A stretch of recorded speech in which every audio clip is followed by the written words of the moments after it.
The Committee on Homeland Security will come to order. The committee is meeting today to examine the security challenges brought forth by increased passenger screening, checkpoint wait times. But before I begin my opening statement, I'd like to take a moment of silence for the victims and their families of Egypt Air 804. I now recognize myself for an opening statement. Today we face a crisis at our airports, and we've all read the headlines. 3-hour-long security lines, 430 American Airlines passengers stranded overnight in Chicago O'Hare, travelers from Atlanta, Charlotte, and Alaska waiting forever to be screened, causing missing flights and further delays. More than 3,000 bags failed to get loaded onto planes in time to Phoenix. An 80% increase in wait times at JFK Airport compared to this time last year. This is unacceptable, and it is time for Congress to act. Administrator, the American people are angry and frustrated as we head into the busiest travel season of the year, starting this Memorial Day weekend, and they deserve answers. This crisis didn't just come out of nowhere. Airports and airlines have been sounding the alarm for months. There's no doubt that part of the challenge we face is a high terror threat environment. But wait times are not soaring simply because security is much tighter. It's because the TSA bureaucracy has gotten weaker. The agency has struggled to keep up with the high demand and has been unable to put the right people at the right place at the right time. Change is not happening fast enough. Admiral Neffinger, I know you are working hard to reform TSA's broken bureaucracy, and today I hope to hear how you will confront this crisis swiftly. But Congress will not sit back as the situation gets worse. And that is why this committee in the House of Representatives passed legislation to fix this problem. I commend my colleague, Mr. Katko, for offering these bills. Among other measures, our legislation would accelerate TSA's pre-check program, which helps reduce wait times by putting low-risk travelers through expedited screening. Unfortunately, the Senate has failed to pass these bills, which in my judgment is unconscionable. And so today, I'd like to send my message to my colleagues in the other body. It's time to get moving because the American people are fed up with this. This week, we will introduce yet another bill to attack this problem, and I hope that this time we can get it to the President's desk more quickly. And in the coming months, we will take a broader look at TSA, including first ever authorization of the agency, which will give us an opportunity to make wider reforms and long-term changes. Additionally, we plan to take up legislation to enhance TSA's screening partnership program. But as I noted, we must also take into account the serious aviation threats that we face. And I think the events of the Egyptian airliner demonstrate that. And although investigators are still working to determine the cause of Egypt Air crash, one fact is clear. Terrorists are trying to bring down airplanes, and the aviation sector is their crown jewel target. This month, I led a congressional delegation to the Middle East and Northern Africa to examine the spread of terror safe havens. And we walked away concerned that screening is inadequate at some of these last points of departure airports that have direct flights into the United States. For instance, airports like Cairo lack full body scanners to detect non-metallic IEDs, and they lack access to comprehensive terror watch lists for screening their employees. This is a concern, we know, because militants are trying to recruit insiders and inside jobs to take down passenger jets. We've seen this twice in recent months, including an attack in Somalia and one against a Russian jet flying out of Sharm el-Sheikh in Egypt. But this is not just a problem in the Middle East or Northern Africa. Just this past December, Charles de Gaulle Airport in Paris, which has 50 direct flights into the United States every day, they fired 70 employees who were suspected of having extremist connections. 70.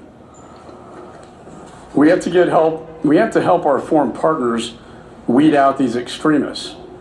Again, the House and this committee passed two bills to ramp up security at overseas airports, and yet again, these bills are sitting in the Senate, stalling, waiting for action. It is unconscionable. It's time for the Senate to act, and the President will sign them into law. We cannot afford further delay because American lives are at risk. And as we adapt to the evolving threat, we must also make sure agencies like TSA adapt their business models to keep travel flowing smoothly. Terrorists would like nothing more than for us to undermine our own economy by allowing air transportation to grind to a halt. Admiral Neffinger, we've given TSA the resources it asked for to make screening more efficient. Congress even granted a recent request to reallocate $34 million to hire nearly 800 new TSA officers before July and to pay for additional overtime for existing personnel. Today, we expect you to tell us how you are putting these resources to work and how you're going to address the crisis at our airports once and for all. I want to thank the Admiral for being here today. I want to thank you for your service to our country. And with that, the chair now recognizes the ranking member of the committee. Thank you, Mr. Chairman. I'd like to thank you for calling today's hearing. I'd also like to welcome Administrator Neffinger and thank him in advance for his testimony. To be clear, the flying public expects and deserves efficient, safe, secure, reliable air transit. The Transportation Security Administration finds itself at the center of the federal government's effort to ensure secure passage of passenger and cargo. As you know, Mr. Administrator, the importance of this role can hardly be understated. The agency is at a critical point in its short history. TSA is still implementing reforms after covert testing last year revealed serious gaps in security screening. Now, long lines and record wait times at airport checkpoints are having spillover effects throughout our entire aviation system. Passengers are understandably anxious as they hear stories about fellow passengers who, despite their best efforts, missed flights. Asking passengers to arrive 3 hours before a domestic departure is unacceptable. In addition to the stress on passengers to wear the right clothes, decide whether to check a bag, pay exorbitant baggage fees, avoid packing prohibited items, and make tight connections, the stress on the flying public is felt most severely by airline and airport personnel. Unfortunately, it's the men and women who are the face of TSA who get blamed, the transportation security officers. Travel volume substantially increased this year, yet TSA has failed to keep pace with this growth. As a result, there's an insufficient number of transportation security officers in our nation's airport. The current situation where we have too few screeners and far more passengers did not occur without warning.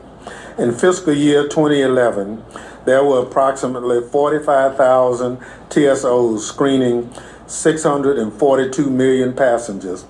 In FY 2016, TSA had 3,000 fewer TSOs screening roughly 740 million anticipated passengers, almost 100 million more passengers and 3,000 fewer screeners. In FY 2017 budget, TSA requested funding to hire an additional 320 TSOs. To those of us who are familiar with travel volume trends, this did not seem like enough. More recently, TSA, as the chairman indicated, has announced its plan to onboard 768 TSOs by June 15.